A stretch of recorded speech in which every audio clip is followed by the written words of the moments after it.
ব্যবসা গরম এই মুহূর্তে কলম্বোর আর প্রেমাদাসা ইন্টারন্যাশনাল ক্রিকেট স্টেডিয়ামে। তবে এই গরম উপেক্ষা করেই বাংলাদেশ দল ইতিমধ্যে প্র্যাকটিসে আছে ঠিক আমার পেছনেই একদম মেইন যে ক্রিজ সেখানেই বাংলাদেশ দল প্র্যাকটিস করছে। যে উইকেটটায় খেলা হবে সেটাই অবশ্য এই সিরিজের আগে টি-20 সিরিজের আগে ইনফ্যাক্ট ওডিআই সিরিজের সেকেন্ড ম্যাচটা সেই পিচটাতে হয়েছিল, সেই পিচেই তৃতীয় এবং শেষ টি-20 ম্যাচটা হতে যাচ্ছে। অলিখিত একটা ফাইনালে পরিণত হয়েছে।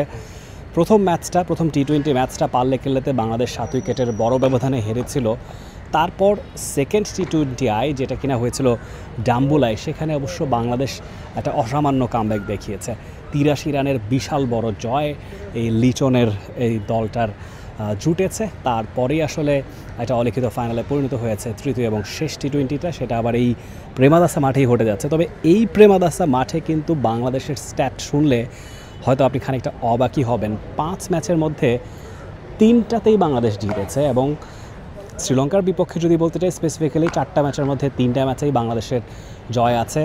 হোম ভেন্যু না, তারপরও এখানে পারফরমেন্সটা বাংলাদেশের পক্ষেই অতীতে বেশি কথা বলেছে। এবং সবচেয়ে ইন্টারেস্টিংলি বাংলাদেশের হাইয়েস্ট টোটাল 215 রান সেটা হয়েছে এই মাঠে, এবং সেটা আবার এই মাঠে চেস করে জেতা ম্যাচের মধ্যে একটা রেকর্ড হয়ে আছে। 215-র বেশি চেস করে কেউ আন্তর্জাতিক টি-20তে এই মাঠে জেতেনি। সেই কাজটা করে দেখিয়েছে বাংলাদেশ শ্রীলঙ্কার বিপক্ষে 2018 সালে। সেই 2018-র দলের সঙ্গে এখনকার এই দলটার অনেকখানি পার্থক্য আছে।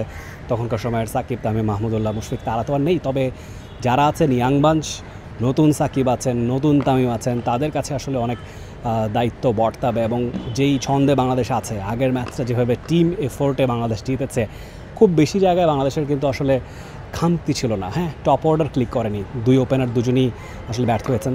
তিনি যিনি নেমেছেন ক্লিক করেছেন তাহিদ হৃদয়, লিটন দাস, তারা ক্লিক করেছেন। মিডল অর্ডারটা ভালো করেছে, যেটা নিয়ে আসলে অনেকদিন ধরে দ্বিধাদ্বন্দ্বে দলটা ছিল।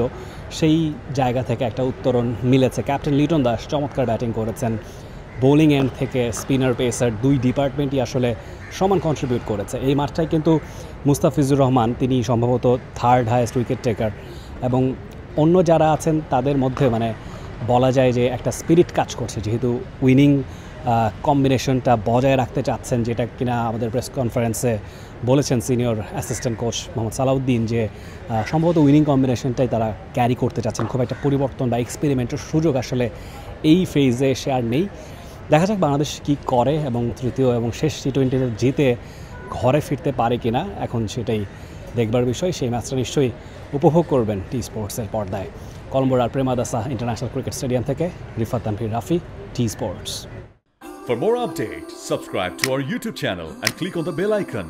Follow us on Facebook and Instagram.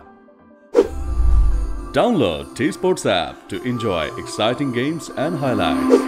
Visit tsports.com.